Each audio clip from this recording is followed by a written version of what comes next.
Hello guys, ഇന്നൊരു hair കട്ടിന് പോകാനുള്ള പരിപാടിയാണ് നമ്മൾ. ദ ബാർബറിൽ ഇന്നലെ നമ്മളൊരു അപ്പോയിൻമെൻറ്റ് എടുത്തിട്ടുണ്ടായിരുന്നു. ആ അപ്പോയിൻമെൻറ്റ് അനുസരിച്ച് നമ്മളങ്ങ് മുടി വെട്ടാൻ ഇറങ്ങി.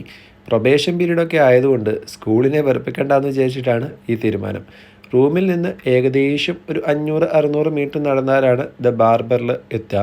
ദ ബാർബറിൽ ഞാൻ പതിവില്ലാതെ ഒരു 5 മിനിറ്റ് എൻ്റെ അപ്പോയിൻമെൻറ്റ് ടൈമിന് മുമ്പേ എത്തി. ഇവിടുത്തെ സെക്യൂരിറ്റി സിസ്റ്റങ്ങളും കാര്യങ്ങളും ഒക്കെ കുറച്ച് സ്ട്രിക്റ്റാണ്. കാരണം നിറയെ തിരുടന്മാർ ഇരിക്കുക. അതുകൊണ്ട് തന്നെ നല്ല ബിൽഡിങ്ങുകളിലൊക്കെ നല്ല സെക്യൂരിറ്റി സിസ്റ്റം ഉണ്ട്. ഫസ്റ്റ് ഫ്ലോറിലാണ് നമ്മുടെ ബാർബർ ഷോപ്പ്. ഇവിടെ കയറി ചെന്നപ്പോൾ വേക്കൻ്റ് ആയിട്ടുള്ള കസേരകളും മുടി വെട്ടാൻ പണിയില്ലാതെ നിൽക്കുന്ന ചേട്ടന്മാരും ഒക്കെ ഉണ്ടെങ്കിലും അവർ വളരെ പഞ്ചലായതുകൊണ്ട് അവർ എൻ്റെ സമയമാവുന്നതുവരെ അവിടെ വർത്തമാനം പറഞ്ഞ് നിന്നു. പിന്നെ ഇതിനിടയിലാണ് ഇവരുടെ ചില പണിയായുധങ്ങളൊക്കെ എൻ്റെ ശ്രദ്ധയിൽ പെട്ടത്. ഇതൊക്കെ കണ്ടപ്പോൾ ഞാനൊന്ന് അന്താളിച്ചു. എൻ്റെ ദൈവമേ, ഇതൊക്കെ വെച്ചിട്ടാണോ നമ്മുടെ മുടി വെട്ടാൻ പോകുന്നത്?